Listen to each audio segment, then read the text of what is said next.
नमस्कार. शिवार या यूट्यूब चॅनलवर आपलं स्वागत आहे. या चॅनलमार्फत आपण बंदिस्त शेळीपालन या विषयावर माहिती देत असतो. तरी या चॅनलवरील पुढील व्हिडिओ पाहण्यासाठी सबस्क्राईब या बटनावर क्लिक करा व त्याच्या बाजूला असणाऱ्या बेल आयकॉनवर क्लिक करा, जेणेकरून भविष्यात येणाऱ्या व्हिडिओच्या नोटिफिकेशन्स तुम्हाला मिळत राहतील. मित्रांनो, आजचा आपला विषय आहे कमी खर्चात शेळी पालनाचं गणित. जर तुम्ही याच्या आधीचा व्हिडिओ जर पाहिला असेल तर तुम्हाला समजेल की आपण तो व्हिडिओ कमी खर्चात शेळी पालन कसं करायचं. बऱ्याच शेतकऱ्यांना किंवा नवीन युवकांना आता तो प्रश्न पडलेला असतो. सुरुवातीला तोच प्रश्न पडतो की शेळी पालन करायचे पण सुरुवातीला भांडवल किती लागतं आणि एवढं भांडवल कसं उभं करायचं. त्यांच्यासाठी हा व्हिडिओ आहे. मुळात जर शेळी पालनात फायदा मिळवायचा आहे तर एवढ्या भांडवलाची किंवा सुरुवातीला एवढ्या इन्व्हेस्टमेंटची गरज आहे का, ते त्या व्हिडिओमध्ये मी सांगितलेलं आहे. त्याच व्हिडिओला धरून हा व्हिडिओ बनवलेला आहे. त्याच्यामध्ये तुम्हाला कमी खर्चात शेळी पालनाची सुरुवात कशी करायची याचं गणित मांडलेलं आहे. प्रत्येक वस्तू आपण लागणारी याच्यामध्ये घेतलेली आहे आणि त्या वस्तूला किती किंमत लागते, ह्या वस्तूला आपल्याला किती पैसे मोजावे लागतात, हे या व्हिडिओमध्ये सांगितलेलं आहे. त्यासाठी तुम्ही जर कमी खर्चात शेळी पालन हा व्हिडिओ पाहिला नसेल तर याच्या डिस्क्रिप्शन लिंकमध्ये, या व्हिडिओच्या डिस्क्रिप्शन लिंकमध्ये तुम्हाला तो व्हिडिओ दिलेला आहे, तो पहा. त्याच्यानंतर हा व्हिडिओ पहा, तुम्हाला हा व्हिडिओ समजायला खूप मदत होईल. तर आपला पहिला मुद्दा होता कमी पैशात शेड. कमी पैशात शेड कसं बांधायचं. बाकीचे लोक तर शेडसाठी 2-3 लाख रुपये खर्च करतात. मग आपण कमी पैशामध्ये एवढा खर्च तर करू शकत नाही, तर कमी पैशात कसं शेड बांधायचं, हा पहिला प्रश्न आहे. जर कमी खर्चामध्ये आपल्याला लवकरात लवकर फायदा मिळवायचा आहे, हे जर तुमच्या डोक्यात आहे तर तुम्हाला हा व्हिडिओ नक्कीच पटेल. तर आपण एक या फोटोमध्ये दाखवलेलं आहे कमी खर्चामध्ये कसं शेड बांधता येईल. तर या पद्धतीनं तुम्ही जर शेड बांधलं किंवा या शेडचा अंदाज घेऊन किंवा हे डोळ्यासमोर धरून जर तुम्ही तुमच्या पद्धतीनं कमी खर्चात शेड बांधलं तर लवकरच यश मिळेल, म्हणजे आपला फायदा लवकर मिळेल. शेड कसं बांधायचं हे मागच्या व्हिडिओमध्ये सांगितलेलं आहे. तर त्यासाठी लागणारी सामग्री म्हणजे तुम्हाला तार फेन्सिंग लागेल. जर 10+1 असं युनिट जर तुमच्याकडे आहे तर त्या युनिटसाठीचा मी हा खर्च दिलेला आहे. तर तेवढ्या शेळ्यांसाठी जे तार फेन्सिंग लागेल ते जवळपास 1,500 ते 2,000 रुपयेपर्यंत तुम्हाला मिळून जाईल. त्या दुसऱ्या फोटोमध्ये जे तुम्हाला तारा लावलेले दिसत आहेत तेच तार फेन्सिंग आहे. अशा पद्धतीनं ज्या ठिकाणी समोर शेळ्या आहेत त्यांना तार फेन्सिंग लावल्यामुळे त्या बाहेर येऊ शकत नाहीत आणि मागच्या साईडला जी मोकळी जागा आहे तिथे तुम्ही छोटंसं मचान करून किंवा तिथे मांडव टाकून शेळ्या तिथे बाकीच्या वेळेस, म्हणजे ऊन जेव्हा जास्त असेल किंवा पाऊस असेल त्यावेळेस त्या ठिकाणी जाऊन बसू शकतात आणि बाकीच्या एरियामध्ये फिरू शकतात.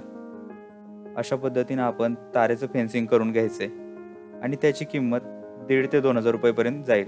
एवढ्यामध्ये तुमचं ते तार फेन्सिंग मिळून जाईल. पुढचा मुद्दा होता तो म्हणजे गव्हाण. स्वस्तात गव्हाण कशी बनवायची. तर त्यासाठी तुम्हाला एक ऑप्शन आहे की जो PVC मोठा PVC पाईप असतो तो तुम्ही त्याचे 2 कट करून तो पाईप तुम्ही उपयोगात आणू शकता आणि त्या पाईपाची गव्हाण तुम्ही करू शकता. ती स्वच्छ करायला किंवा साफ करायलाही सोपी आहे आणि स्वस्तातही होऊन जाईल.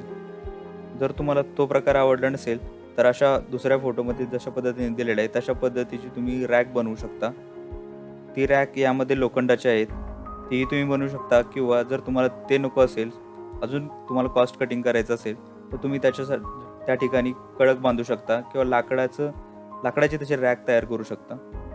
अशा पद्धतीचे तुमचे 11 प्राण्यांसाठी 2 रॅक असतील तर पुरेसे होतील. या रॅकची किंमत जवळजवळ 1,500 ते 2,000 रुपयेपर्यंत तुमच्या त्या रॅकची किंमत होईल. मित्रांनो, मी तिसरा एक मुद्दा घेतलेला आहे तो लहान खर्च. शेळी पालनामध्ये किंवा शेड असलं, गव्हाण असली किंवा प्राणी असले याच्या व्यतिरिक्त खर्चच होत नाही असं नाही आहे. लहान बारीक सारीक खर्च होतो. त्यासाठी मी म्हणजे थोडक्यात पाण्याची बकेट आपल्याला लागली तर त्यासाठी आपल्याला ते बकेट खरेदी करायला खर्च होईल. खुराक टाकताना त्यांना टफ लागेल, त्याचाही थोडाफार खर्च होईल आणि बारीक सारीक इतर खर्च होऊन जाईल. त्यासाठी तुम्हाला 1,000 रुपये वेगळे काढावे लागतील. 1,000 रुपयामध्ये तो खर्च भागून जाईल. आता आला महत्त्वाचा आणि मेन मुद्दा, तो म्हणजे प्राण्यांची खरेदी. मी व्हिडिओच्या सुरुवातीला सांगितलं होतं की आपला हा व्हिडिओ 10+1 अशा युनिटसाठी बनवलेला आहे. त्यांना विचारात घेतलं तर आपण 10 शेळ्या आणि 1 बोकड अशी खरेदी करणार आहे. ज्या पद्धतीने मी मागच्या व्हिडिओमध्ये सांगितलेलं आहे, आपल्याला जर सुरुवातीला जर कमी खर्च करायचा आहे आणि लवकरात लवकर फायदा मिळवायचा आहे, तर आपल्याला शेळ्याही कमी किमतीच्या घ्याव्या लागतील. म्हणजेच काय, उच्च प्रतीच्या जातींची शेळीपालनामध्ये सुरुवातीच्या काळात अजिबात गरज नाही आहे. जर आपल्याला फायदाच मिळवायचा आहे हे आपल्या डोळ्यासमोर असेल, तर आपण ज्या पद्धतीनं पारंपरिक शेळीपालन होत होतं, म्हणजेच धनगर व्यक्ती ज्या पद्धतीने शेळीपालन करत होता, त्या पद्धतीनेच पण थोडीशी सुधारणा करून आपण त्याला आधुनिक बनवतोय. ते लक्षात घेतलं तर उच्च प्रतीच्या जातींची काहीही गरज नाही आहे. आपण आपल्या लोकल ब्रीड किंवा उस्मानाबादी किंवा संगमनेरी अशा प्रकारच्या थोड्या बहुत संकरित जाती यांचा यूज करून, म्हणजे यांचा वापर करून आपण एक 10 शेळ्या खरेदी करू शकतो. जर एक प्राणी बाजारावरून खरेदी केला, आता बाजारावरून खरेदी करायचं म्हणजे आपल्यासमोर येतो की त्याला वॅक्सिनेशन झालं आहे का, ते आपल्या इथं रुळतील का, अशा पद्धतीनं. तर त्याबद्दल मी लवकरच एक व्हिडिओ बनवणार आहे. त्याचा तुम्ही रेफरन्स घेऊ शकता की बाजारातून जरी शेळ्या घ्यायच्या असल्या तर कशा पद्धतीच्या घ्यायच्या आणि त्यांना बंदिस्त कसं करायचं. अशा पद्धतीच्या आपण जर शेळ्या घेतल्या तर एक शेळी जवळपास 4,500 रुपयाप्रमाणे 10 शेळ्यांचे 45,000 रुपये होऊन जातील. आणि 1 बोकड, त्यासाठी पैदाशीला तुम्हाला जर संकरित बोकड हवा असेल तर एक जास्तीत जास्त 10,000पर्यंत एक रफ फिगर दिलेली आहे, जास्तीत जास्त. मी त्या पद्धतीने तुम्हाला एका बोकडाचे 10,000 रुपये, अशा पद्धतीनं तुमच्या सर्व प्राण्यांचे 55,000 रुपये होतील. 55,000 रुपयामध्ये तुमचे 10+1चं युनिट तुम्हाला मिळून जाईल. आता हे 10 शेळ्या आहेत त्या तुम्ही लगेच फिट करू शकत नाही. त्या 10 शेळ्या म्हणजे जवळपास तुम्हाला 1 वर्षाच्या आतल्याच मिळून जातील. पण त्यांना व्यवस्थित खायला टाकलं आणि व्यवस्थित काळजी घेतल्यानंतर, त्यांचं वजन भरल्यानंतर 1 वर्षानंतर तुम्ही त्यांना फिट करू शकता. तर 55,000 रुपयामध्ये आपले हे 11 प्राणी आपल्याला मिळून जातील.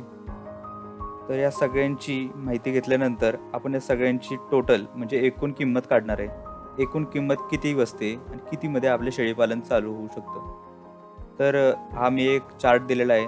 तर दोन्ही रकान्यांमध्ये बघितलं तर तुम्ही एका साधन प्रकार आहे आणि दुसरा आहे ती किंमत.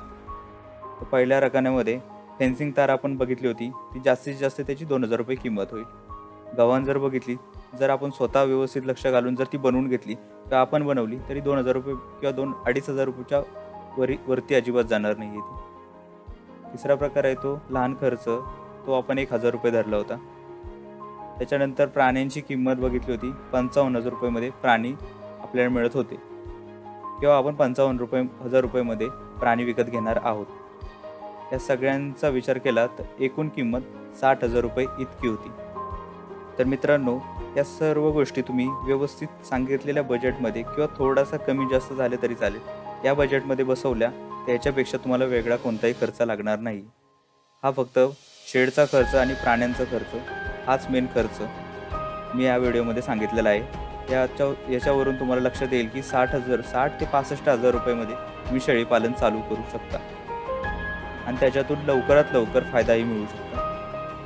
आता वरती 65,000 म्हणजे मी 5,000 रुपये एक्स्ट्रा सांगितले, ते कशासाठी? ते 5,000 रुपये थोडा बहुत तुम्हाला औषधांवर खर्च करावा लागेल, त्यांची काळजी घ्यावी लागेल, त्यासाठी तो 5,000 रुपये खर्च धरलेला आहे. अशा प्रकारे मित्रांनो, जर तुम्ही शेळीपालनात सुरुवातीला गुंतवणूकच जर कमीत कमी केली तर तुम्हाला फायदाही लवकर मिळत जाणार आहे. हे तुम्ही लक्षात घेतलं पाहिजे. तरी परत एकदा असेच नवीन व्हिडिओ पाहण्यासाठी शिवार या चॅनलला सबस्क्राईब करा, लाईक करा, कमेंट करा. धन्यवाद.